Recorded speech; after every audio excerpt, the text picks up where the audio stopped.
Hello everybody, welcome back to my channel. My name is Camille and I read and review clean and Christian fiction. And today we are going to talk about fantasy book recommendations. I have not done a book recommendation video in a really long time. So I thought it would be fun to start out with fantasy, and then I'm probably make another video for all my other favorite genres. I have separated these. Let me see my genres. I've separated them. Okay. Books, I think, would be good for beginners who are just getting into fantasy.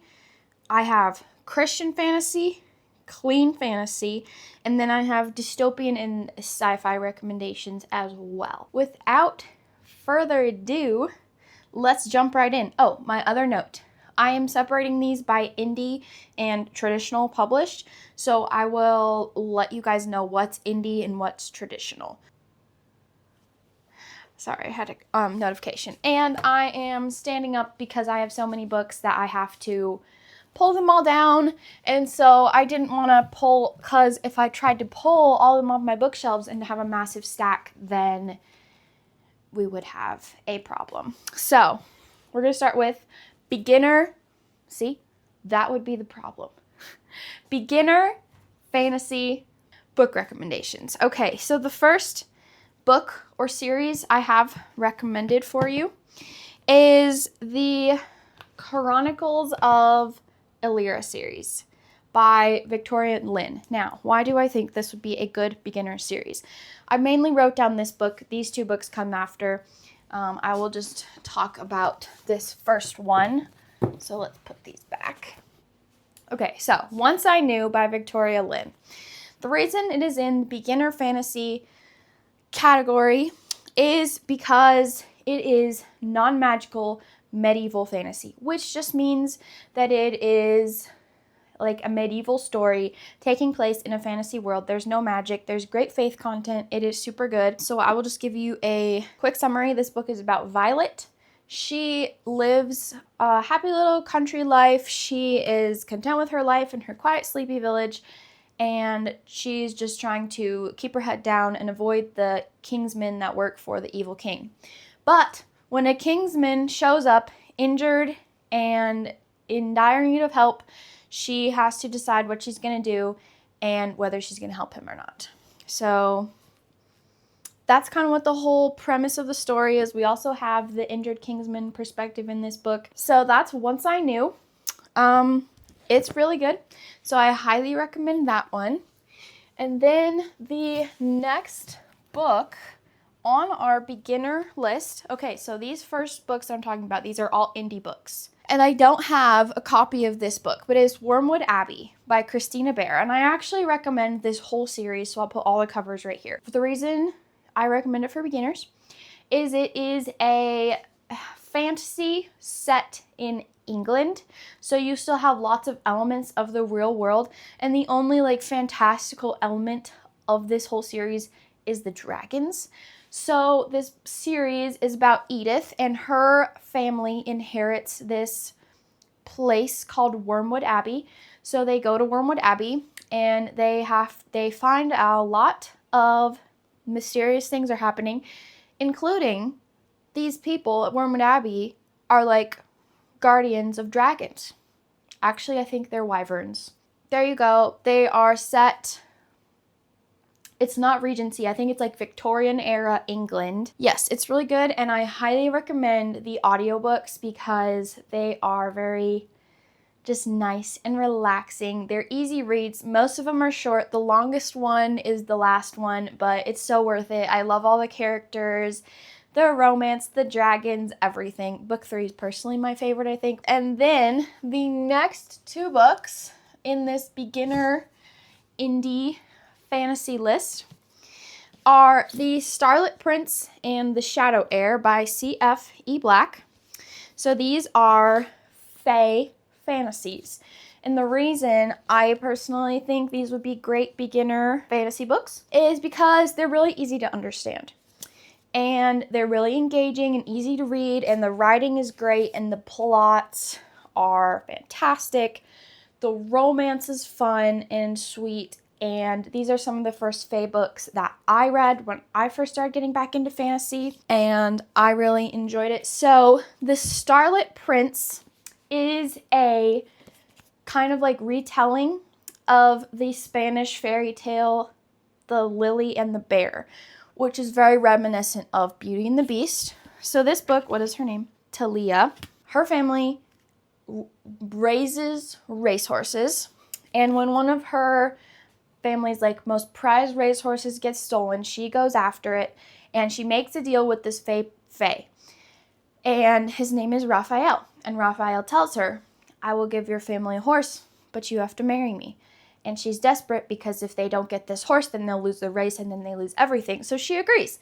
And what I love most about this book is that during their arranged marriage, she actually tries to make the marriage work.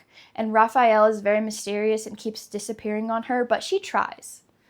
And that's what I love most about it. Like, she actually tries to make this marriage work. So, The Starlit Prince, very good. The other book is The Shadow Heir, and this is about Zara and, what is his name again? Casimiro. And Zara finds out that her father made a deal with the fae that if they would give her and her mother a child, they would give her the child back to the fae on her 21st birthday? I don't know. But anyway, so she goes with the fae. Casimiro is the shadow fae that comes to claim her. And she has to survive 1 year in the shadow fae court. And they have all these like games and trials that they put the humans through because they're fae. And they don't really like humans and they use them for entertainment. She has to survive the shadow court. These are both really good. Yeah, like I said, 2 of the very first fae books I ever read, and I really enjoyed them, so I'm sure you will enjoy them too. The romances are great, and they're some of my favorites. Okay, the next book, ooh, I don't know if we can reach this. Okay, the next book I have that's indie published for you guys is Becoming Hook by Mary Meekum. This is a Kickstarter special edition. This is what the normal cover looks like. So this is a retelling of Peter Pan, and it is a villainous Peter Pan retelling. So our main character is actually Captain Hook, and if you guys know anything about Peter Pan, you know he was actually like horrible. So this book is actually, that's why I like this book so much, because it's pretty accurate to like the original fairy tale. So this book is about Captain Hook, and he is trying to stop Peter Pan from kidnapping all these lost boys, and he falls in love with Tinkerbell during that time. And I just think this book is super sweet. I need to reread it because it's been a long time since I first read it, but I recommend this for beginners because it is a fairy tale retelling, and I feel like fairy tale retellings are very easy to get into, and I just really like this one. This is probably one of my favorite Mary Meekum books. Oh, I have to go grab a book. Hold on. All right, I'm back.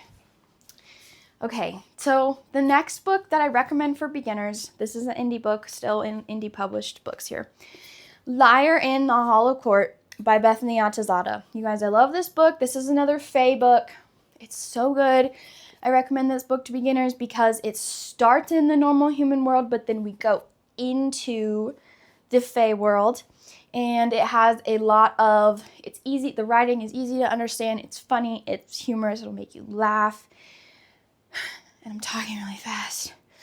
Whew. And it's just so good, you guys. I love it so much. So this book is about Brynn, and her family gets taken by the fae. And she follows the fae into the Hollow Court. And in order to find them, she strikes up a deal with Soren to become the liar for him and his friends, hence the title, Liar in the Hollow Court, so that they will help her save her family. I just got a really exciting email. I can't tell you about it, but that's really exciting. Okay, anyways, this book is about Brynn and Soren. Their relationship is super cute. Obviously, as you can tell, I love this book. I've already read it twice. It's so good. This is the traditional cover. This is Kickstarter special edition. This is a traditional cover. And yeah, you guys, I cannot recommend this book enough. It's so good. I've talked about it in a few of my videos, so I'm not going to say too much more, but it's really good.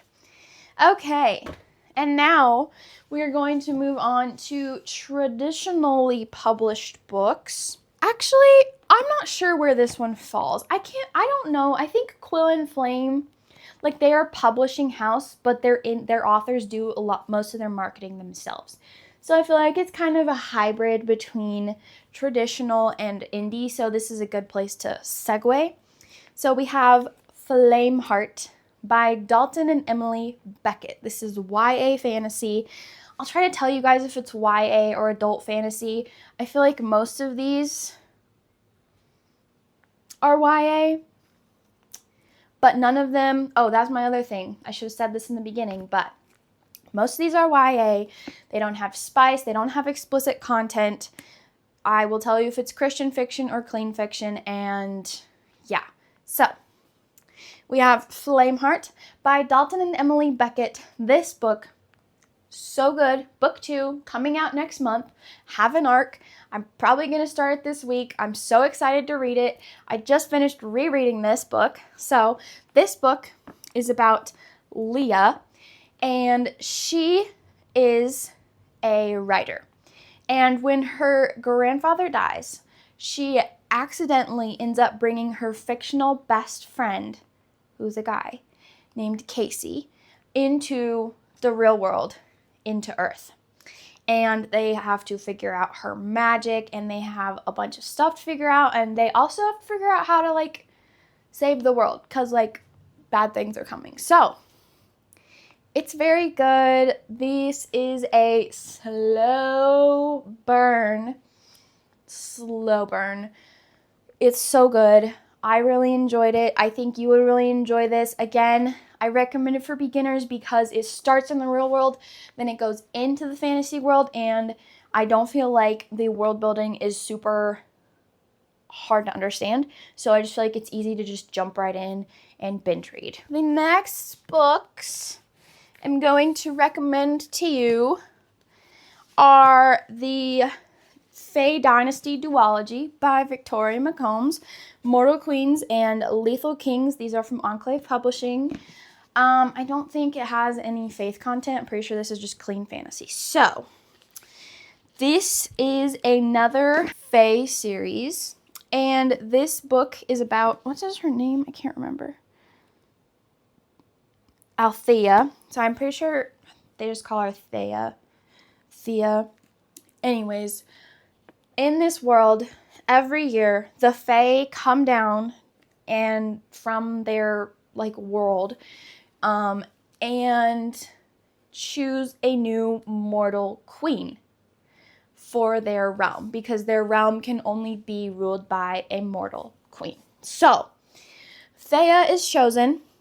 She gets to the Fae realm, and all is not as it seems. There is a lot of things, weird things happening. Queens are disappearing, and they don't know why. It's very good. It's very, very interesting, and I love it so much. This is probably the first Fae series I read, I'm pretty sure. This is definitely the first Victoria McCombs book. We will have more of her books later, but these are amazing. I love the world building and the characters, and the romance is just so good. And I just love, like, this whole, like, you will never see these plot twists coming. Like, they're so good. So, yes, I highly recommend this series for beginners and not beginners. But, I mean, obviously, these beginner recommendations, if you love fantasy, you'll love all these, probably. I'm getting messages about that exciting email that I got. Okay, and then the next book I'm going to recommend to you is The Heart of the King by J.J. Fisher. This is book 1 in the Painted Winds series. I think there's going to be 4 books. There's already 2. I think book 3 is coming out this fall. And this book is about Regan North. And she is a gravedigger. And unbeknownst to Regan, in this world, this guy prophesied a prophecy about her, and now he's not a bounty hunter, a kind of guy named Arius Corcoran is coming to get her, and he kidnaps her. And I'm not going to tell you anything else, but it's really good. I love J.J. Fisher. Like, I feel like every single book I've read from her, I've loved so much. They're so good. The Heart of the King, the second book is called A Rainbreaker, and the other two books are releasing soonish, I think. So that book is super fun. The banter between the two of them is super fun. The world building is really great in that series, and I just really enjoy it. Okay, so 2 more series in this first section. Back to Peter Pan retellings. This is the first Enclave series I ever read. I read these books when I was like 16, 17. Loved them. My sister loves them. We both love them so much. I need to reread them because I haven't read them in so long. But it is Dust and Shadow by Kara Swanson, and this is a Peter Pan retelling duology, and don't worry, Peter Pan is actually not evil in this book. So, this book, I will just read you the blurb, because I am afraid if I try to explain it, I will give way too much away. Claire Kenton believes the world is too dark for magic to be real, since her twin brother was stolen away as a child. Now Claire's desperate search points to London and a boy who shouldn't exist. Peter Pan is having a beastly time getting back to Neverland. Grounded in London and hunted by his own lost boys, Peter searches for the last hope of restoring his crumbling island, a lass with magic in her veins. The girl who fears her own destiny is on a collision course with the boy who never wanted to grow up. The truth behind this fairy tale is about to unravel everything Claire thought she knew about Peter Pan and herself. So, I highly recommend these two. They're great. I love them. My sister loves them. So good. The romance, the prose and the descriptions and the characters, I just remember it being so great. So I highly recommend that series. Okay. And I have saved the best for last, you guys. Is that going to stay? That's actually going to stay. Okay. So this is my favorite YA fantasy duology ever. I love it so much. Okay, The Unraveling of Emmeline Dulaine and the Restitching of Camille Dulaine. And no, it's not just my favorite because my name is on the cover, but I do think that's pretty cool. Anyways, this series I love. Oh, it didn't stay. That's okay. It is so good. It is amazing. I have annotated this one. I have not annotated this one yet, but I'm planning on it. I got a physical ARC copy of this second book, and it was like the best day of my life. That's what this is. It's our physical ARC copy, and look at all my tabs. That'll just tell you how much I enjoyed it. So, this, I'm going to read you the description as well, but can I just say, Lindsay A. Franklin is such a good writer, and I love her characters so much in all her books, and this series especially just holds such a special place in my heart. This is one of the first street teams I was ever on when I started my Bookstagram account, and it was amazing, and I just loved it so much. I don't even remember why I signed up for it, but I'm so glad I did. And obviously these covers are stunning, and I just love it so much, you guys. So I'm going to read you the blurb because I don't want to spoil anything, and I just love it so much, and I'm afraid I would just spoil the entire thing. So, Emmeline Dulaine just wants to know what happened to her sister Camille 7 years ago on the fateful day she vanished, literally. Emmeline witnessed Camille unravel and disappear, but no one believes her. Since they think she's crazy, the least the cops could do is solve Camille's case. Is a little closure too much to ask?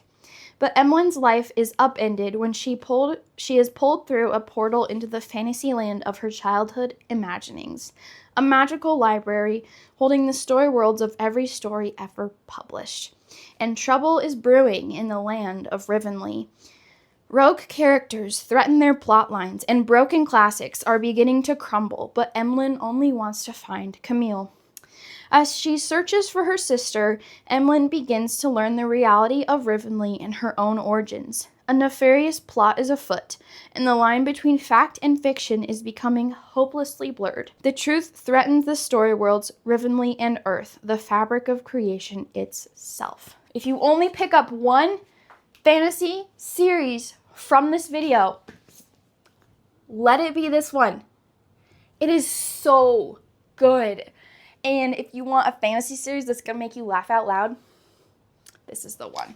So, let me put these back up. I'll put the arc back later. We are going to move on to Christian fantasy. Now, when I say Christian fantasy, that means that there are probably references to God, or God has a different name in the fantasy series. There are faith themes, and there is probably scripture or prayers or something on the page. Okay, so the first series, I'm not going to pull all of them down, just this one, that I would recommend, and I'm going to have a caveat to this one, is A Rush of Ravens by Abigail Breyer. Now, there are 3 books out in this series. We have Sea of Sorrows and Dawn of Doves. And Dawn of Doves is right there. It's super chunky. So, I will warn you, this series is not complete. But I think it's worth the read, even though the books end on super mean cliffhangers. And I just want to caveat this by saying, this book is an allegory of the light winning over the darkness, and the followers of the light fighting against the followers of darkness. So there is a lot of darkness in these books, especially these beginning books, because we have to set the stage. So I would not recommend this for a super young reader. I would probably say 17 plus, maybe even a little older. It is hard stuff. There are witches in here, but the witches are evil, and it's not like, you know, that it's clear that the witches are not glorified. So, without that, I will read you the blurb. And yes, I think this series is very good, especially for adult readers who want some gritty Christian fantasy. That's exactly what this is. It's gritty. Okay, so, in a world where the king steals those gifted by the light to steal their power, Ravenna wants nothing more than to fight with the warriors of Vestal against the evil Despiri king. But Ravenna's mother holds her fate in her hands, wishing for Ravenna to marry and avoid the dangers of war. Ravenna runs the gauntlet to prove herself to her mother, but when she returns home with the Bloodstone prize in hand, she sets off a chain of events that are sure to alter her future. She finds herself as Shield Maiden and soon becomes a curse to her own people. But she will do anything to protect them, including the one thing she swore she would never do.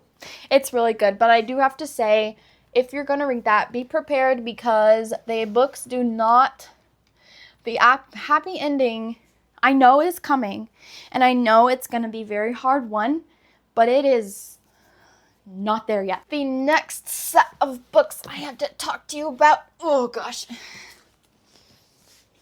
If you know me, you probably saw this coming. The Huntress series by Carrie Cotton.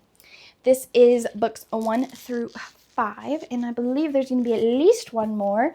Don't worry, they are all interconnected standalones, so they each have their own separate plot line, and they all focus on separate characters.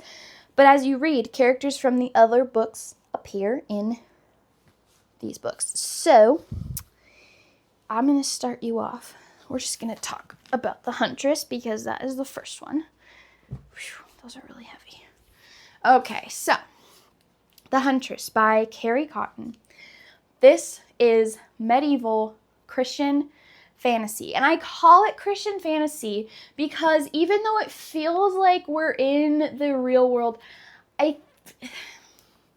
I don't think these places are historically accurate. I could be wrong, but I feel like it is just non-magical Christian fantasy, medieval Christian fantasy. That's how I categorize it. Some people categorize it as historical fiction. I really should message her on Instagram and just ask her what she categorizes it as. But this book is about Serene and Duncan. And Serene is the queen of the Picts. And Duncan is the king of the tower. He's the king of the tower. In the very beginning of this book, the Picts are betrayed by Duncan's father. So they're enemies. And he hunts them down, and he pretty much hates them. So that is why they're enemies. And Serene finds Duncan injured in the woods. I'm trying to think how to explain this without spoiling it, but I don't almost want to read all these blurbs for these books, so hold on. She finds him injured in the woods, nurses him back to health, not knowing that he is the tower king of the tower. That's the enemy of her people. So when she finds out, she's obviously very angry, but there is another threat coming, and if they don't do something about it, both the Picts and the people of the tower will be obliterated. And so they enter into a marriage of convenience, necessity, alliance, all those things. That's all you really need to know. I love this book so much. I don't know if it's my favorite of the series.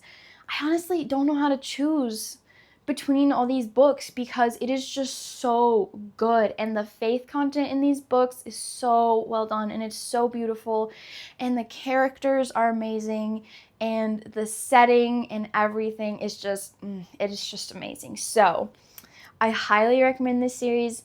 This is another one that I would say if you only pick one from this series, pick this one because it's so good. This one is an audiobook, and it is available wherever you get your audiobooks. It is so good.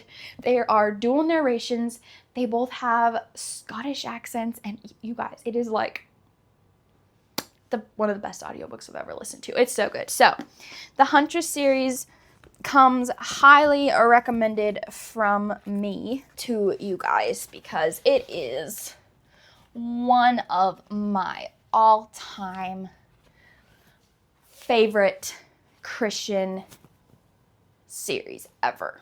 So the next book on this list, and we are still in indie books, in case you didn't know. The next book on this list is, well, it's technically 2 books, but I don't know where the second one is right now. These Hallowed Binds by A.M. Dalen. This is a book 1 in the Imperial Guardian saga. I believe there's going to be 5 books. There's only 2 right now. Please don't wait until they're all released because I don't know how long it's going to take and you're going to miss out on an amazing story if you wait. And you guys, you do not want to miss these characters. You do not want to miss these romances. These plot lines, it'll just rip your heart out and stomp on it, but you feel like it's might be okay in the end because it's so beautiful. So, I will read you the blurb for this one, actually. I'll probably just read you the partial blurb. Years ago, the corrupt immortal Ta-Nathel, I'm pretty sure is how you say it, slayed Sylvardia's imperial guardian and claimed the world for himself. Now a calamitous curse creeps over the entire world, leaving the Wardens as Sylvardia's only hope against the world's imminent self-destruction. 18-year-old Noriel lives in a town convinced that they are immune to Ta-Nathel's curse. But when she witnesses her town lake come alive and drown her father, Noriel realizes that nowhere is safe. Determined to prove her witness to a disbelieving town, Noriel braves the sentient lake again, and it drags her to the bottom. Kaladin, the sovereign prince of the Wardens, rescues her. Okay, I'm not going to tell you anymore. I'm going to tell you one more thing. There's a love triangle in this book, but don't run away. Please don't run away, because it's so good. I hate love triangles, and I loved it. So don't run away because it has a love triangle. The love triangle is not resolved till book 2, but it is resolved, and it is so sweet. It's so sweet. Oh boy, I'm gonna have to go get another book. I have books scattered all over our house. So hold on. I'm back. I have another favorite. Okay, this is Alliance Bride by J.L. Knight, and if you guys are wondering, this is what the paperback and ebook cover looks like, just in case you get confused later. This book, oh my gosh, I have to tell you guys about this. I saw this last year on Instagram. I know J.L. Knight, she has the Ilion Chronicles. She wrote the Ilion Chronicles. I haven't read it yet. I started book 1. I'm actually listening to it on audiobook right now. Not very far into it, but that doesn't matter. It's fine. Anyways, I saw her open up arcs for this story. And all I saw on the Instagram post was Nordic arranged marriage. That was it. And like Christian fantasy. And I was like, I need to read this book. So I requested an ARC copy. And I got one. And I read it. And I was like, it was amazing. It was so good. I love it so much. I am in the middle of rereading it and annotating it. This book is so good, you guys. I cannot express how good it is. This book is about Edlin and Avar. And Edlin is a princess of this kingdom. I think of it kind of like an English kingdom, but I think it's kind of, that's supposed to be the vibe. And their kingdom needs help. Their father has run it into the ground. Her brother is now the king. He was a terrible king. He was a terrible father. Anyways, they don't have many options, and they need an alliance with another kingdom, because if they don't, then this other kingdom is going to try to conquer their kingdom, because, you know, her brother is young and his father didn't really train him well to be king, so he's not prepared for that. So we're going to enter Avar, and he is the son of the chieftain of the, I don't know what they're called, the Nord kingdom. So they're like Vikings. It's pretty much Vikings. And he's like the third son, I think. But his older brother's married. His other brother's engaged. He's the only one available. So Edlin and Avar get married. And Edlin goes with Avar and his family to the Nord town to live there. And when I tell you, this book is so good. The brotherhood and the sibling bonds and the relationships and the faith content. Y'all, she literally reads Avar the scriptures because he's a Viking. He doesn't believe in God. But she literally reads him the scriptures like every night before they go to bed. And when I tell you, his redemption story is like the best thing I ever read. It brought me to tears. I was like, this book. This is the best thing ever. That's all I have to say. Alliance Bride, you guys need to read it. It's so good. I hope I'm selling these to you. If you can't tell by how excited I am, these are some of my favorite books ever. I love fantasy. I'm planning on doing historical fiction recommendation. Don't worry. It'll probably be a lot shorter than this video. I'm expecting this video to be probably like over an hour long. So I hope you're enjoying. Settle in. I'm pretty much just fangirling about these books. And speaking of fangirling, look at this cover. Hold on. There's more. Hold on. Look at the case laminate on this cover.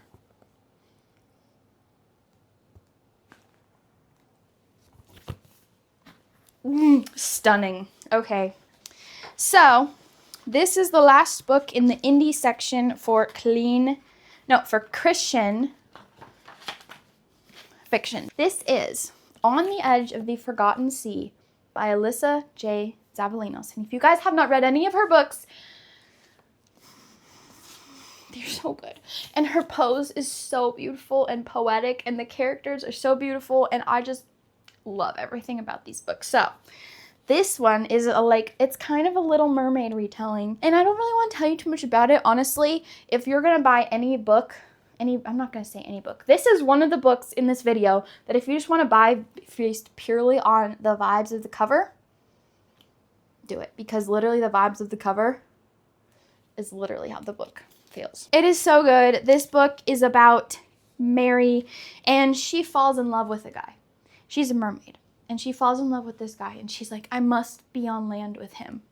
Little Mermaid, obviously. So she goes to the sea witch, sells her voice. That's a little traumatic. She ends up mute. She does not get her voice back, by the way. I don't know if that was a spoiler. Anyways, just when she gets on land, there's a prophecy about the prince. What is the prophecy? He is in danger.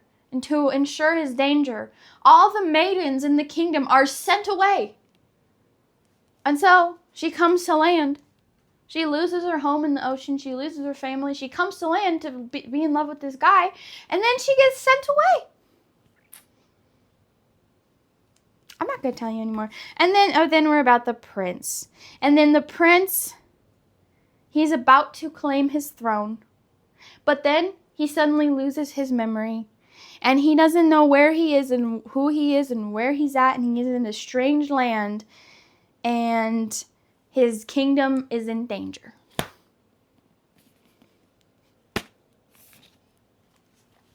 And the faith content in this book, you guys, is so good. I love this book. Book 2 is coming out this fall, I think. And it's just so good. Also, the interior of this book is just so pretty. Let me show you one of the chapter headers.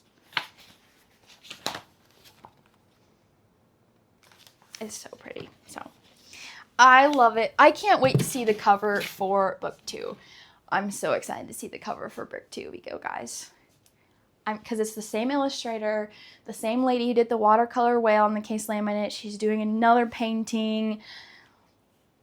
I am beyond excited. I'm like over the moon. I'm like, I've been waiting for this forever. I'm so excited, in case you couldn't tell. So we are going to move to traditional Christian fantasy. I'm not going to bring all the books over here, but the Fireborn Epic. The reason this book is not on the beginner's list, this is hardcore epic fantasy. So if you don't like epic fantasy, you're probably not going to like this book. But you might, because it's so good. You should just give it a try. And now I don't remember why I put this in the Christian fantasy category, except for I think there's a subtle allegory throughout the whole series. Yeah, I'm pretty sure there is. So that's why. All I'm going to tell you about this book series is imagine Lord of the Rings, the people of Rohan. Imagine those people. They're warriors. They fight on horses. They are, that's the vibe of those people. And they're getting invaded. Their country's getting invaded by another people. They're pretty much like the Romans, honestly. Like, they like march in formations and like all this stuff. So yeah, there is a tiny little romance plot thread throughout this book. It is so good. So good. But it's barely there. So if you'd also have to have a lot of romance, this is not the book series for you, okay? But I would encourage you to try it anyways. It's really good. And the characters are so well done. Anyways, but if you don't want to try it, don't feel like you have to just because I say so. I mean, you're your own person, right? This is an epic fantasy series. We have lots of political intrigue, lots of battles, lots of war, lots of action, intense scenes, plot twists, all kinds of stuff. Characters, you're like, are you actively trying to die because you keep running into danger? Like, you're acting like you actually want to die. It's like, that's pretty much every character in this series. Like, do you want to die? Like, do you want to die? Because you are acting like you want to die. Anyways, it is so good. I promise it has a good ending, though. It is so good, you guys. So that is one of my favorite fantasy series. Okay. Oh, I forgot about this one. This one was on here. Okay. The next book is also Enclave. This is YA. Is The Nightmare Virus by Nadine Brandes. And this book has such a great allegory. It's been a long time since I read it, though, and I don't think I'll explain it very well, so I'm just going to read the blurb. When dream technology goes wrong, a virus spreads across the globe, trapping people in a universal dreamscape. They call it the Nightmare Virus. Kane cross, is determined to find a cure if he can decipher his brother's chicken scratch formula notes.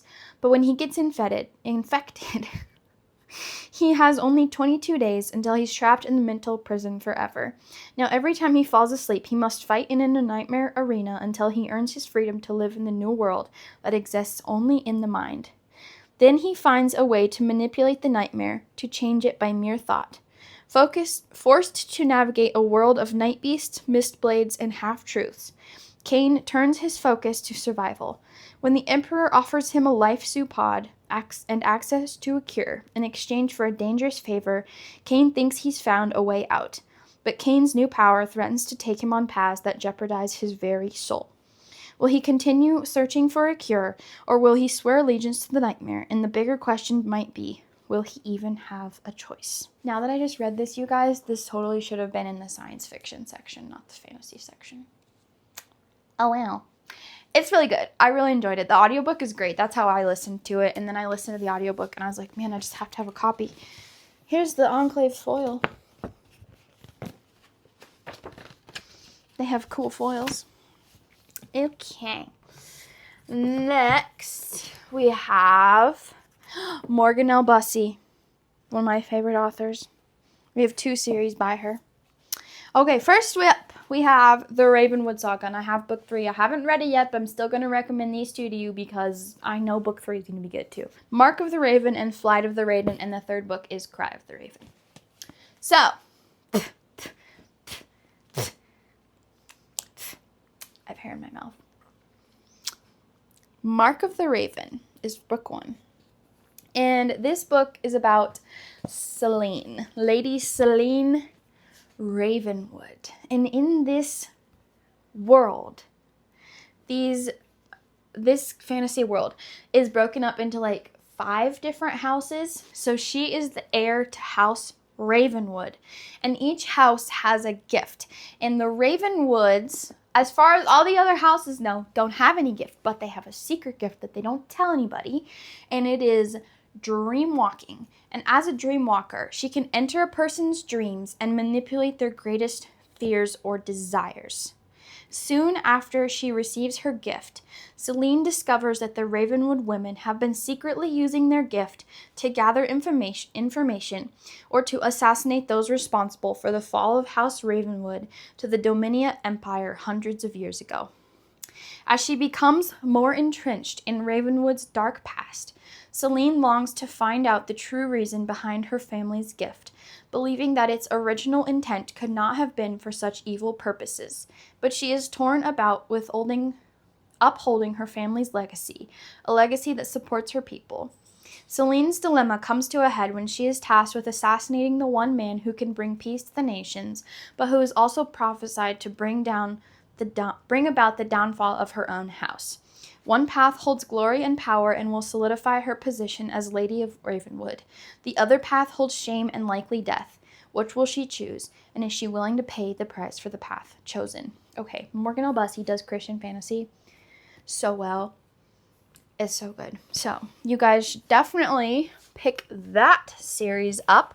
And then the next series we have is the Nordic Wars trilogy. Book 3 is coming out in August, by the way. So now is the perfect time to read these so you can be all caught up for Winter's Dawn. Look at this cover. Isn't it so pretty? I love it so much. I love this series. Okay, I am getting way too excited. I don't even know if we're halfway through this. We might be a little less than halfway through. I told you this video is going to be over an hour. We're already at 47 minutes. Winter's Maiden. I almost just want to read these blurbs to you because I feel like they do such a better job. That's how you sell a book. Of explaining it. But I'm not gonna. I'm gonna try to explain this. Okay, so this book is about Brigid. Is it Brigid or is it Brigid? I always thought it was Brigid. But I think it's just Brigid. It's Nordic. I don't speak Nordic. The sass. Pardon the sass. Anyways, this book is about Brigid, and she is a maiden. In the Nordic clan. And she learns that she has a great fighting ability, almost kind of like a Viking berserker kind of. So she enlists in the Nordic army. They are going to war against this other kingdom. Then we have Caden, and he's a healer in the other kingdom.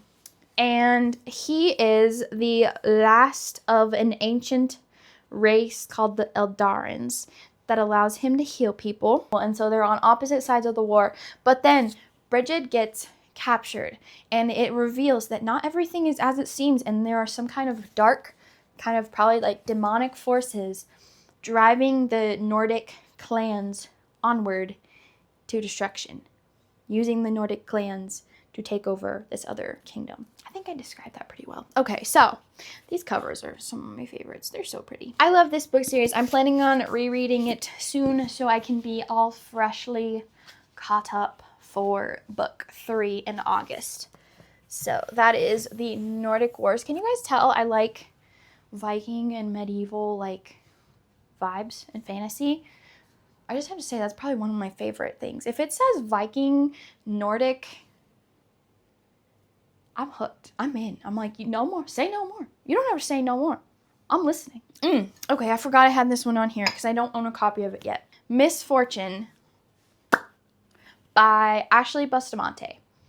This is a standalone book. I think it's a standalone from Quill and Flame, and it is a Christian. I feel like there's a lot of Christian allegory in it.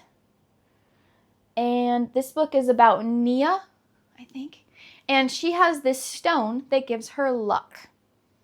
One night, and it only gives her luck as long as the moon is out. And so when there's no moon, she like is really unlucky. And so one night when there's no moon, she's like very unlucky, like the most unlucky she's ever been.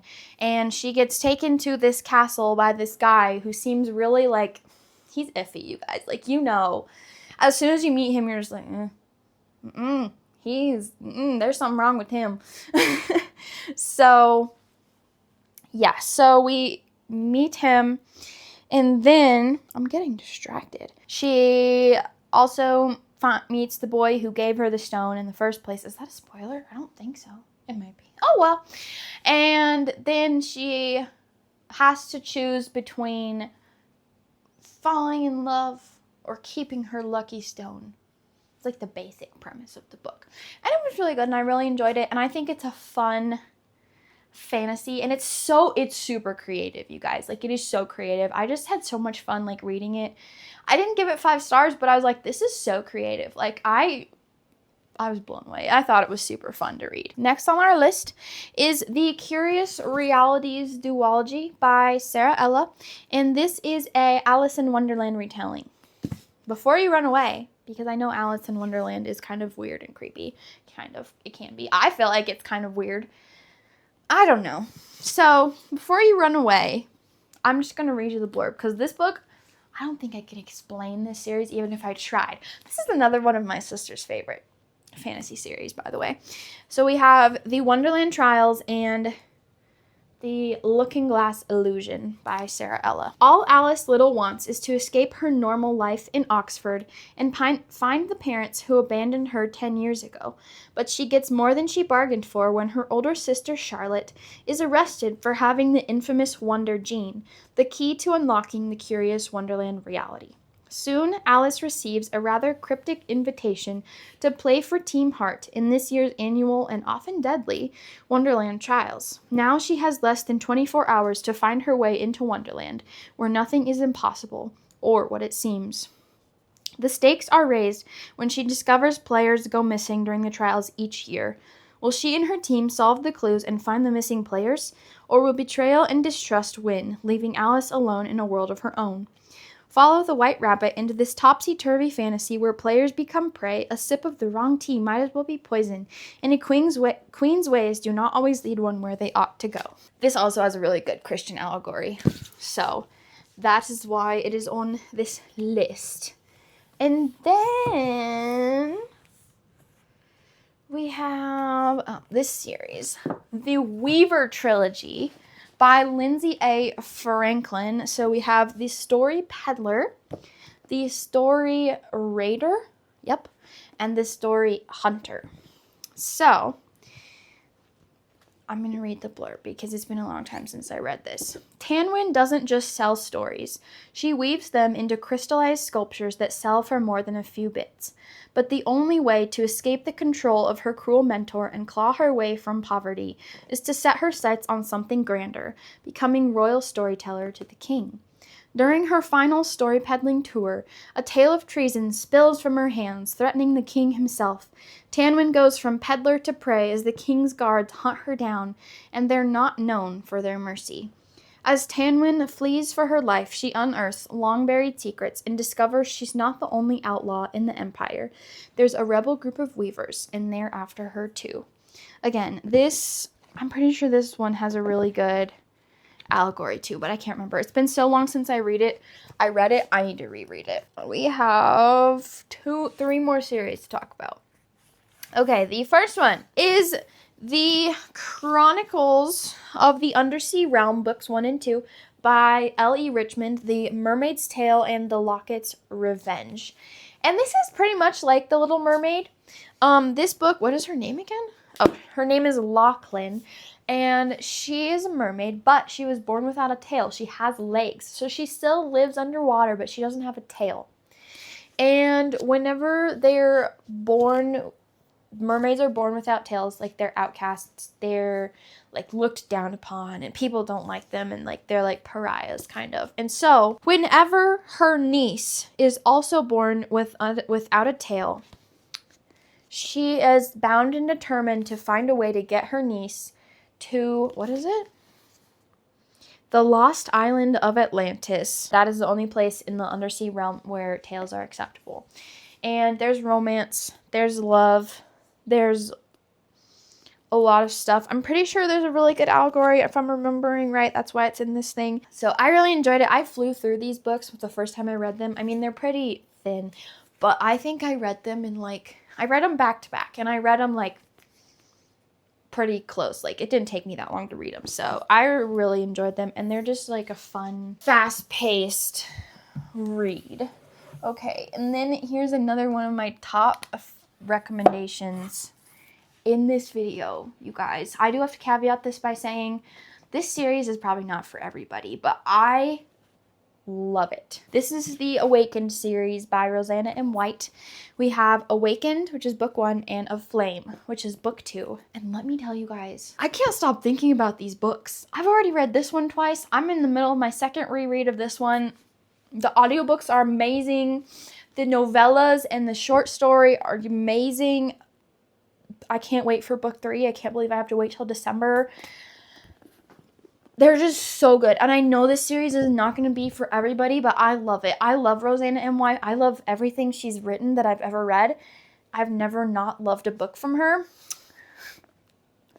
I just love it so much. I'll read you the whole blurb. It's a little long, but it's better than me trying to explain it because it's quite complicated, and I'm not very good at explaining it without just descending into fangirling. So I'm just going to explain it to you. Okay. Arden Blue has always known that her stepsister Jade was destined for great things.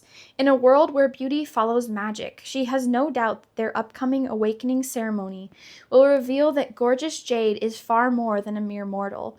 But when Jade is kidnapped by a mysterious sect of Myr on the eve of the newly returned King's Ball, Arden will do anything to save her sister, even face down the man she's always dreaded meeting because of the power he holds over her family, the man to whom her father swore loyalty long before she was born, the Sea King.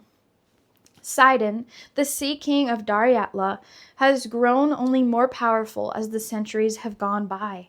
But lifetime after lifetime has failed to give him what he most yearns for, a family. He knows that it will take a woman of extraordinary power to match him enough to create a child, and no such woman seems to exist, until he feels her magic calling to his one day in the water. And when Arden Blue, the son the son, the daughter of his most trusted official, arrives to tell him about her missing stepsister. He knows this jade, with a new magic so coveted that the Mer would risk war with his kingdom to steal her away, may be the one he's waited centuries for. But how can he and the determined Arden ever hope to find one young woman trapped beneath the waves? Perhaps the great golden sea hawk, who has guarded the sisters all their lives, holds the key. So good. I love it so much. That's all I can say. If I talk too much longer about it, I'm going to completely spoil the entire thing. Okay, the last book in the Christian fantasy section. Did I tell you we moved to traditional? We moved to traditional a long time ago. I'm sorry. I'm not very good at telling you that. Okay.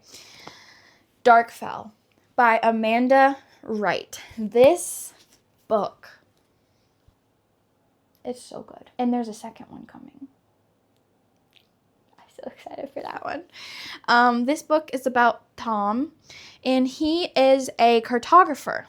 And he's happy being a cartographer. He's kind of, you know what? He reminds me of Bilbo from The Hobbit. He's kind of like Bilbo. He likes his house and his armchair and his books and his maps. And he likes his life. But he gets drafted into the military. Poor Tom. And he doesn't want to go. And he's not a good fighter. And he ends up inheriting this crazy magic he didn't even know existed from this guy who, like, dies in front of him, right? Yep. And this guy, as he's dying, like, gives him his magic because Tom is the only one there. And Tom is literally like, now, and then he tells him that he has to, like, save the world pretty much. And Tom is literally like, I'm just a cartographer. I'm not a fighter. I can't save the world. I don't want to do that. Can't somebody else do it? But no, he has to. It's really good. You should definitely read this one. It's so good. You'll love it. I love it. I mean, just because I love it doesn't mean you'll love it. But you might. Who knows? Well, we're halfway done. I'll try to make this half go a little faster. Starting off with clean fantasy indie books. I'm pretty sure I have these arranged alphabetically by last name of the author. Okay. We have The Obsidian Academy Duet by A.R. Conwell. If you guys know me, you know Anna Conwell is literally my favorite rom-com author ever. So this is Anna Conwell, except for it's her romantasy pen name. So we have Oceans of Ink and Tides of Secrets. This book is about Ren. Well, this duet. Anyways, this book is about Ren. And when her quiet life is upended by the announcement of her brother's death, she is determined to find out who killed him. And so she goes to the academy, Obsidian Academy, where her brother was attending school because that's where he was killed. And she's determined to find the murderer. While she's there, she meets Castian. And he is a prince. And he is probably not super trustworthy, but she decides he's one of the only people who could help her find out what happened to her brother. And then more students start being killed. So, this book is really interesting because every person in this academy, they have a different gift, and it depends on the person. So I'm not going to tell you what they are. That would be a spoiler. We don't do those here. And yeah, so this is really good. I would not recommend this book for younger readers because there are a lot of dark themes that are handled in it, and the light eventually does win, but it gets kind of dark first. But it is so good. So I would say 17 up. Maybe 16, it probably depends on the kid, but 17 up probably. So good. I love this duology. It's amazing. Okay, what is next on my list? The Gate Chronicles. Oh dear. Okay. And now I put the Gate Chronicles here. I'm just going to pull book 1 down because even though it has a Star Wars-like vibe to it, it also is fantasy. And so I didn't want to put it in the strictly sci-fi category, so that's why it's here. This book is about Case and Hallie. And Hallie is a academic student. She's studying... I can't explain this book. I'm just going to read it to you. It's so hard to explain. There's so much, and I'm going to give something away. Okay, Case is a screw-up. And when he takes the blame for nearly killing a fellow pilot, he faces serious charges. Seeking to clear his name, he flies a ragtag crew to establish trade with the hostile race and help his nation avoid the looming war. If only he didn't have to work with the infuriating bookshop attendant who insulted him with Shakespeare. After Hallie loses her bookshop job and the promise of school tuition, she's desperate to avoid the ghosts of the past awaiting her return home. When offered a substantial sum to negotiate an alliance for her country, she says yes before the nice government agent can finish his sentence.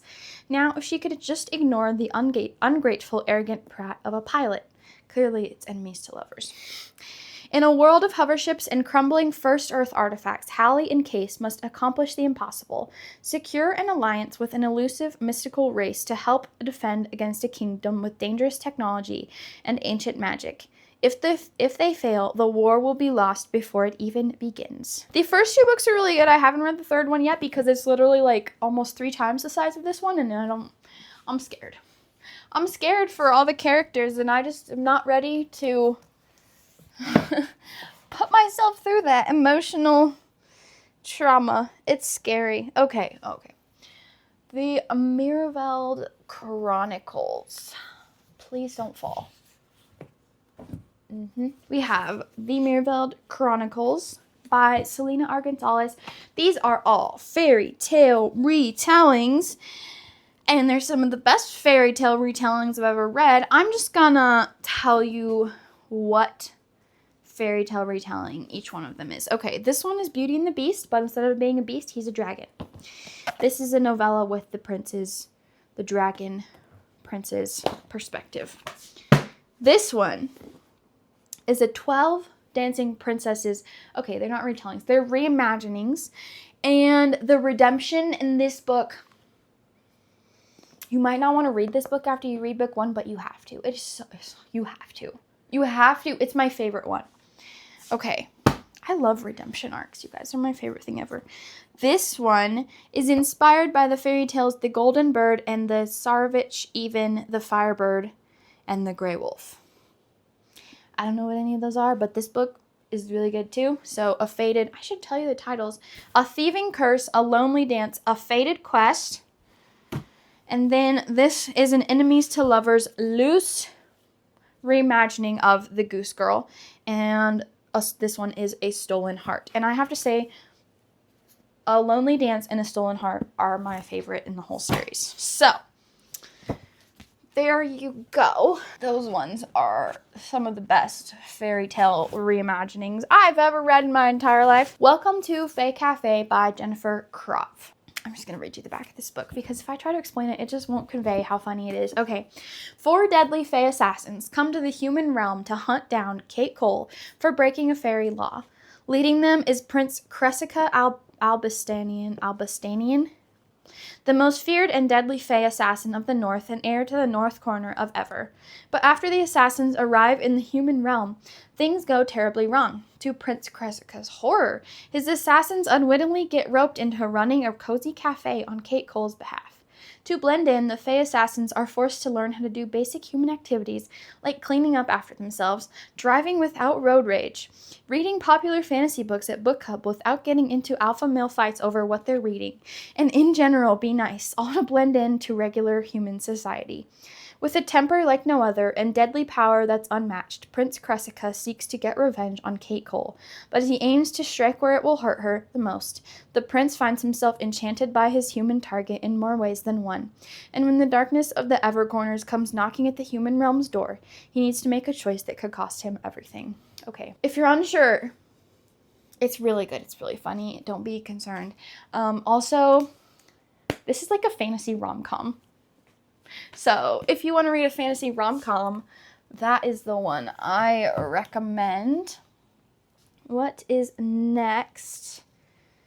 The Agape Bearer. Oh, I gotta go get it. For clean fantasy, we have The Agape Bearer, Wishing Stars by Hannah Lindsay. This is book 1. Look how chunky it is. This book is about Lisa. She's from Earth. She's 14, I think, in this book. And she lives in Keyport, New Jersey. So she happens upon a shooting star. And does she touch it? I don't know. She gets this, like, it's called the Agape Bear magic. And it just, like, into her heart. And then this lady appears, like, out of nowhere the next night or something. And is like, Lisa, you're the Agape Bear. Come with me. And she takes her to this magical land and starts teaching her magic. And that's all you really need to know. There's 5 books out in this series. I don't know how many there's supposed to be. It's really good. I really enjoyed it. It took me a while to get into it, but once I did, I was like sold. So, sorry, Shy. No. Come back here. Lay down. I don't have this one. I don't think. Nope. I should get it, though. And then the next book I'm going to recommend is Assassin of Fire and Sacrifice by Mary Mika. This book is about an assassin who gets sent to her enemy country to marry the Phoenix Prince so that she can assassinate him later. That's all you really need to know. I mean, the romance is great. Their banter, hilarious. I mean, I don't think anybody really writes snarky banter like Mary Meekum, but I'm just saying. So that one, okay, and then I have these two. We'll start with this one. We have Rune by Victoria McCombs. I'll just read you the blurb because it's been a while since I've read it. I really want to reread this. Rune strikes a deal with a Norse god, the eternal heart of the chieftain's son, and in return, she will make this god revered among the clan. Then, out of nowhere, the boy pledges to Rune's sister instead. In her anger, she renounces the gods, something that's never been done before. To hide this crack in faith, the gods snatch her from Earth and thrust her into Asgard, claiming that she's been a goddess this entire time. It becomes clear someone has a deeper purpose for her there, but Rune can't guess who or what her role is in their games. Desperate, she strikes a second deal with a god, one who might be as broken and twisted as she, and quite possibly more capable of breaking her heart than anyone. As her Viking past and the boy she left behind find a way into Asgard, it's promised that someone's heart will be slaughtered. Gods do not take lightly to lies, and an angered god is an impossible foe to stand against. She can only hope to be long gone before it all crashes down. A standalone Viking fantasy for fans of Norse mythology, slow burn romance, battle axes, wolves, and scars that run deep. Okay. I love Victoria McCombs books. Sometimes if you just read the description, it might sound a little sketchy, but I've read most of her indie published books. I've read her Mortal Queens trilogy or series, and I'm really wanting to read her Pirate trilogy. I have never, I love her books. I just think they're great, honestly. And you know what else should be on this list is A Bride of Fallen Stars. I'll put the cover there. You just look at that cover, and it'll make you want to read it. Okay, so that one's also, I'm going to recommend, but I'm not going to go get it. Okay, and then we have Rogue Secreto. I keep hearing something. This video is so long. Okay. Marcella has the unique ability to steal secrets with one glance. She keeps her identity hidden while going under the name Rogue Secreto.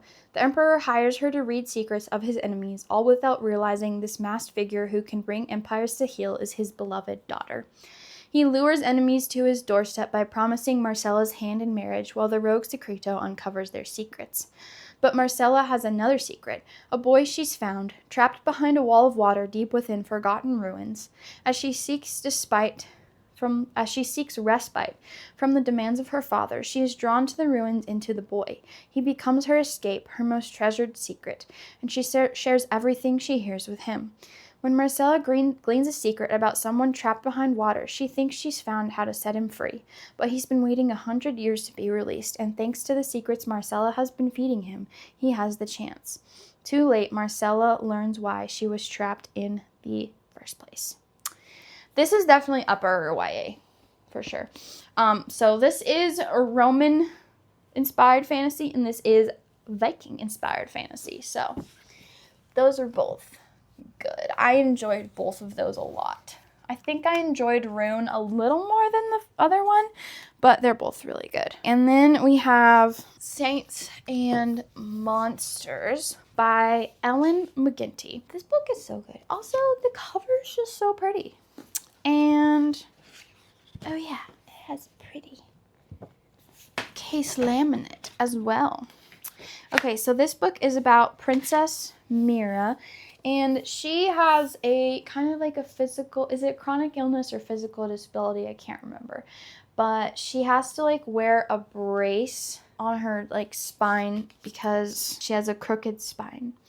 And so when her sister is about to be crowned queen of their country, but something happens and Mira has to seek out the dragons in order to help her save her sister and her whole family. I'm almost done, so we're almost done. Okay, don't get discouraged now. Don't fall. It fell. So the next set of books I have to recommend is A Crown of Chains by Erin Phillips. This is a fantasy retelling, reimagining of the story of Esther. I'm going to say this right now about Erin Phillips, especially these two. They're a little dark. And if you don't like intense or darker books, then I wouldn't go for these. And then we have A Bond of Briars by Erin Phillips. This is a retelling of Ruth. And I'm going to tell you about this one. This one has, in the beginning, in most of this book, this main character, she is bonded to a spirit who demands her blood. Obviously, it's about Ruth. Ruth was not, she was a Gentile. She was not a Jew. She was a foreigner. So I feel like this, it didn't bother me because in the end, we see redemption from all of that. So, but if that has you feeling weird, then I just wanted you to know that that was in there. And I just want you to know that if it makes you uncomfortable and you feel like you should finish it, I would listen to your own personal conviction. For me, I like the whole redemption of it. And I don't personally feel like tempted by stuff like that, but if you do, then that might be one to avoid, just so you guys know. And then we have The Betrayal of Eden and The Hunt of Calypso. And this trilogy, book 3 is not out yet, is a retelling of The Count of Monte Cristo. I really like that series. I just finished The Hunt of Calypso and I loved it. I was like, this is great. I can't wait for book 3. I'm so looking forward to it. Okay, and then I have 2 traditionally published books, and then we'll be going to dystopian and sci-fi. Okay, so the first one is A Sky of Seven Colors by Rochelle Nelson. Now, this book is not going to be for everybody. I feel like I really liked it, but I feel like a lot of people might not. Oh, and Ember Gold. They're both on this list. Okay, we'll start with this one though. After the accident, Meg would do anything to wake her best friend from his deadly coma. At least that's what she whispered into the woodland shadows. She never imagined her wish would trap her in a gray other earth void of any color. Meg's vibrant humanity is a priceless artifact in the Grey Kingdom coveted by the royal court. All she wants to do is find a way back home, until she discovers the other earth contains healing powers that can save her friend, but only if Meg becomes what the Grey people need. A human bride for Calmus, the powerful king of the capital city. With her heart torn between earths, Meg's choice may cost more than she knows. I've seen a lot of mixed reviews on this. I personally loved it, but I think it's probably one of those books that's like not for everybody. So I loved it though. That's why I'm recommending it to you. And then we also have Ember Gold by Rochelle Nelson. Gilda has spent her life isolated in the wild marshlands, a place too wet for the dragon to go. She's safe there, according to her father. So why is he asking her to leave with him now that she has come of age? There is more to Gilda's family than she knows, and the debts need to be paid. Betrayed and shattered, she wakes in a crumbling mountain castle with the beast of her nightmares, except this dragon speaks like a man and reads books. His kindness confuses her and opens a forgotten longing in her heart, all while Gilda plans her escape from a mountain full of secrets. This place can unveil her past and why she was sacrificed to the beast. Truths that may put both their lives in danger if they can't learn to trust each other. But how can Gilda ever trust again, especially after she discovers what dragons truly are? Okay. And then the last, I don't know why I put Lord of the Rings and The Hobbit in clean fantasy. Whatever. Obviously, we can't have a fantasy recommendation video from Camille without recommending The Hobbit and Lord of the Rings. I love them. I love The Hobbit. I cried the first time I read it. Love the movies. I like the Hobbit movies. Don't come at me. They're good, okay? And I love Lord of the Rings. Cried when I read Lord of the Rings. Lord of the Rings is like the first fantasy I ever read, like epic fantasy I've ever read. And I loved it. I love Tolkien. I love the Silmarillion. And I'm a Tolkien nerd, you guys. And so I couldn't just not recommend. Just so you know, if you haven't read Lord of the Rings, you totally should. Start with The Hobbit, guys. Moving on to dystopian and sci-fi. I told you this video was going to be over an hour long.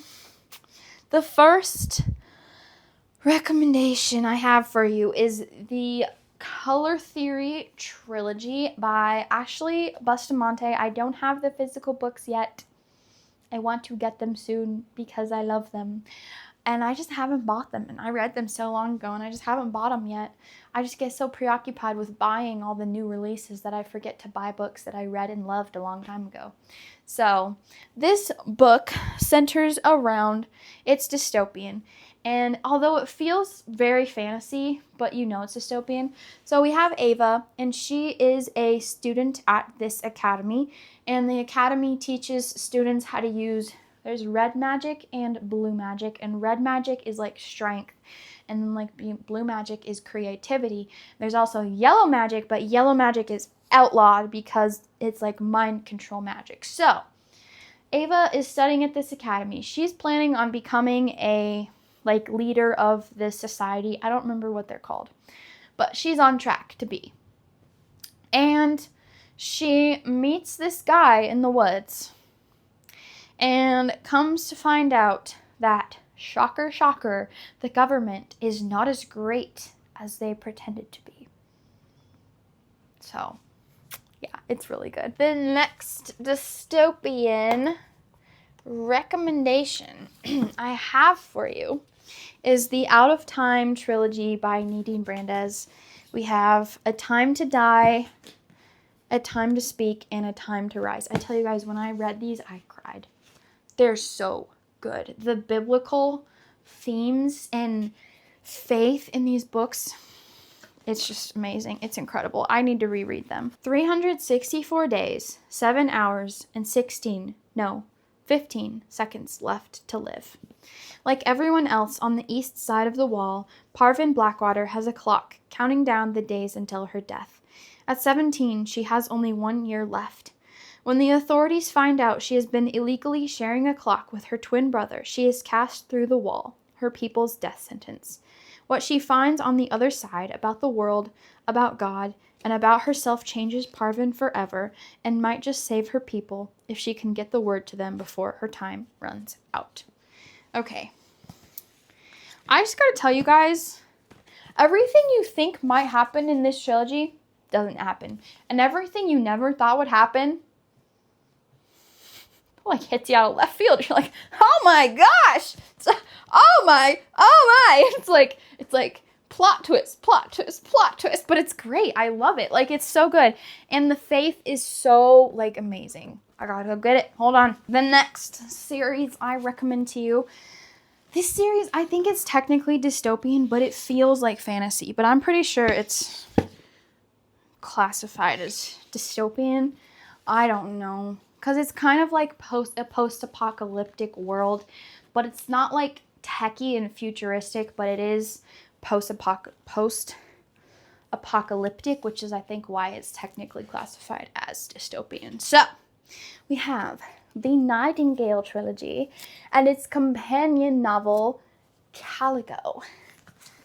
This is the best one. Okay, so this is Caller, And I'm just going to read it to you. The world that was is gone, lost to everything except living memory. But remembering comes at a terrible price. 62 years after the apocalypse, a new society has emerged from the ashes of the old world, where highly valued memories are traded and nostalgia is worth dying and even killing for. Enslaved by a cruel master, Stephanie Winter is forced to use her rare ability to manipulate memories to numb the darkest secrets of the ruling aristocracy. Then Lord Adamo appears, speaking of a powerful relic capable of permanently erasing memories and recovering Stephanie's own lost childhood. But not everything about the young lord is as it seems, and soon Stephanie must choose between helping Lord Adamo forget his past, or journeying deep into the land of Leith, where the truth about who she is might finally be revealed and a long-desired future be restored. Okay, so I'm going to tell you guys, this series also has a love triangle. And I was not exactly happy with the way that the love triangle ended. But then Caligo came out and I was like, you know what, it was for the best. I love this book especially. This whole series is so good, but this book, you read this series, don't forget to read this book. Don't forget about it. It comes after these 3 books. Don't forget about this book, you guys. It is so good. You have to read it. It made me cry. I cried. I think I cried when I read the last book in this series and then when I read Caligo. It's just that good. Oh, I gotta go back in there. I have books displayed in my living room. That's why I have to keep coming back in here. Is there anything else in here that I need to get? I don't think so. Okay. I should have just taken you guys in there. All right, this is a sci-fi trilogy I have for you guys.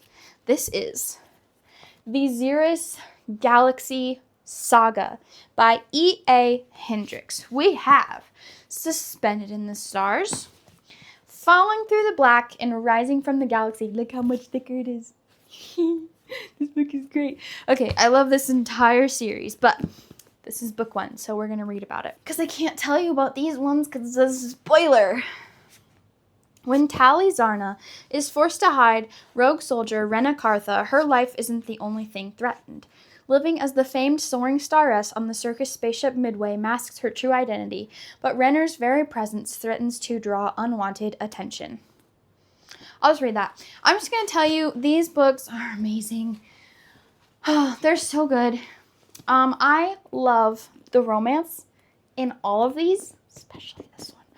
But the romance in all of these books, it's just so good. It's just so well done. I love it. I just love that series so much. I can't wait to reread it and listen to the audiobooks. The audiobooks are great. I love the audiobooks. The next series I have to tell you about, I don't own either, but I want to, is the Hybrid series by Candace Cade. And I think I need to pull up a blurb because it's been so long since I read this series that I don't think I can tell you.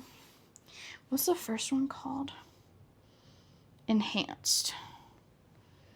Okay, so we have Enhanced, Candace Cade, Goodreads. Why does it have 2 stars?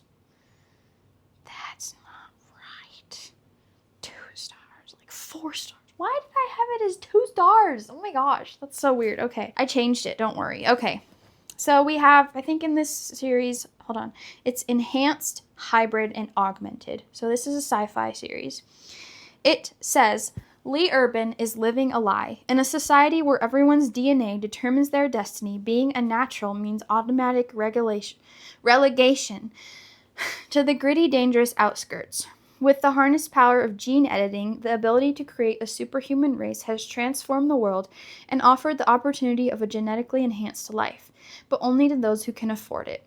Born unnatural, Lee Urban was adopted into the enhanced society of the Asian Federation and forced to conceal her genetic roots. When her dream of attending Peking University becomes a reality, she is determined to go despite a warning from a mysterious source.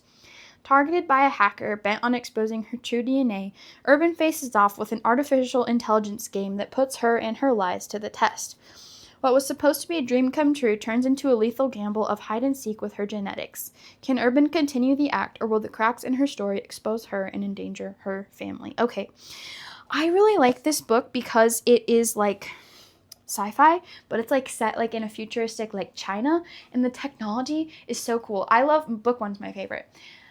I just love all like the world building, like the technology is so cool. I just think it's the best. Okay, this was serious. This is such a good one. Okay, this is my favorite sci-fi series, and this is hardcore sci-fi. Okay, so we have the Children of the Consortium trilogy. This is book one, Recorder, Aberration, and Guardian. This series is, I'm obsessed with this sci-fi series. I love it, and it's hardcore sci-fi. Recorder has no family, no friends, and no name. Donated to the consortium before birth, her sole purpose is to maintain and verify the records.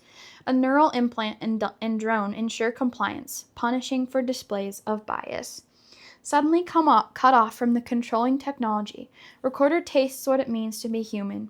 But if the consortium discovers her feelings, everyone she knows will be in danger. With no name, no resources, and only an infinitesimal possibility of escape, Recorder's time is running out. Okay. I listened to the audiobooks for these first two, and not this one, but the first two audiobooks, the narrator is so good. I love this whole series. I'm going to tell you though, if you don't like cockroaches, don't read this series. That's all I'm going to say. It's so good though. I loved it. It is like such a beautiful like exploration of like the sanctity of life and taking down a corrupt government, y'all. It's so good. I love it. One of my favorite sci-fi series. Okay, we only have a couple more. We have Andromache by L.E. Richmond. I love this book, you guys. It's little. Don't worry. This is inspired by Esther. So, the nation once known as the United States of America has fallen. On the west coast, 5 cities collectively known as SINK battle rampant poverty and disease. On the east coast, the wealthy, technologically advanced Federation's human population is nearly extinct. A treaty between the two nations guarantees Western brides in exchange for Eastern technology. When Andromache Kenoska is chosen to go east to wed a nobleman and bear his children, her greatest fear is that her infertility will be discovered. Her only chance of protection and survival is to marry the soon-to-be elector Denzel Xavier. While competing in challenges designed to determine if she is worthy to become the next Eastern consort, Andromache learns a terrible secret, but the people in power are those responsible. And the only person able to make a difference is the man who may or may not be trustworthy. Will she risk exposure to protect others who are regarded as expendable, or will she choose to save herself at any cost? Okay, this book is such another good book on the sanctity of human life. I will say, if you have had experiences with infertility or miscarriage, does it have content notes? Okay, here is the content note. It has been said that we read books to find ourselves and understand the world around us. The world is a complex place with many different and complex people. There are monsters in the real world, and we find a safe place to slay those monsters inside the pages of books. Because of these monsters, sometimes books handle really hard topics. This is one of those books. This book deals with infertility, abortion, killing in the name of convenience, and betterment of society and abuse. Opinions on these matters vary widely, and some of these topics are best avoided if a person has a particularly painful past with some of these issues. While all of these things are presented at a PG-13 level on the pages, these topics can still be acute. If you pick up this book, we hope you find light in the midst of darkness and that you are moved to protect society's most vulnerable members. That's what I would say. That's the note I have to go along with that. I love that book, but it probably is not going to be for everybody just because of some of the really hard content that happens. Okay. Then we have War Safe by Lauren Smith. This is science fiction. And I gotta tell you guys, I listened to this audiobook, and like for the first 30% of this audiobook, I was like, what is going on? We are jumping between these characters that are not even remotely connected. But it all comes together. There is one building on her island that Hallie has never visited, the Mercenary House. Perched atop a mountain, surrounded by unnaturally evergreen foliage, the house is rumored to be a breeding ground for criminals. Mercenaries are liars, cheats, spies, and maybe, depending on who you ask, killers. At the WarSafe headquarters in Seattle, Roscoe is beta testing the company's new video game. It's her job to track down glitches, but something is different about this one. Lurking behind the lines of malfunctioning code is a secret that threatens to drag her deeper into the game, forcing her to put her life on the line if she ever wants to come home. Worlds collide as Roscoe teams up with Hallie to uncover the island's secret and expose WarSafe's designs. But some mysteries are better left unsolved. As a traitor after so-called traitor is revealed to be on their side, could they begin to wonder, could WarSafe's mission be critical enough to justify its cruelty? That one, at first I was like, I don't know. By the time I got to the middle, though, I was like hooked, and I was like, I gotta know what's going on here. The last 3 series I have to recommend to you guys, they are they are mainstream books. So I do have a couple notes to go along with them. But the first one is the Selection series by Kiera Cass. It's dystopian. It's young adult. It's very young adult. But I have listened to the audiobooks multiple times, and I loved them. And I was like, you know what? I don't care about all the teenage drama that's in these. I just like these books. And there's a lot of drama. Believe you me. This is like hardcore 2016 love triangle dystopian, you guys. It's insane. Okay, so the Selection, the Elite, and the One. The opportunity to be swept up in a world of glittering gowns and priceless jewels, to live in a palace and compete for the heart of gorgeous Prince Maxon. But for America Singer, being selected is a nightmare. It means turning her back on her secret love with Aspen, who is a caste below her, and leaving her home to enter a fierce competition for a crown she doesn't want. Then America meets Prince Maxon. Gradually, she begins to realize that the life she's always dreamed of may not compare to a future she never imagined. Okay. I just gotta say, America is like so insufferable for like most of the book series. I don't know. There's just something about this series that I just like. I just enjoyed it. I've listened to the audiobook several times, and I was just like, I just like this. Like, I know it's dumb and it's kind of super dramatic and like very angsty, and like, yeah, she's kind of annoying character, but I just like it. And I think most of the reason I like it is Maxon. He's great. But I really like the whole world building too, and like the competition. So there's a couple of things. I think in this one, they don't sleep together before they're married. I don't think any of these couples like sleep together. I don't actually remember. If they do, it's very closed, very, very closed door. There is one scene where they're like kissing, and he like rips the front of her dress open, but she has clothes on under it. That's the only thing I can remember about that right now. So, the Selection series. And then, I'm just going to hold this up. We have The Hunger Games. Clearly, this is dystopian. All of you guys probably know about The Hunger Games. I love The Hunger Games. I think it's so good. I haven't read Sunrise on the Reaping yet. I have only read The Ballad of Songbird and Snake once, but the original 3 I've read multiple times, and I just think they're great. Again, with the love triangle. What is it with love triangles and like these 2000s dystopian? I don't know. I think it's weird, but is there ever really a question in this series about who she should pick?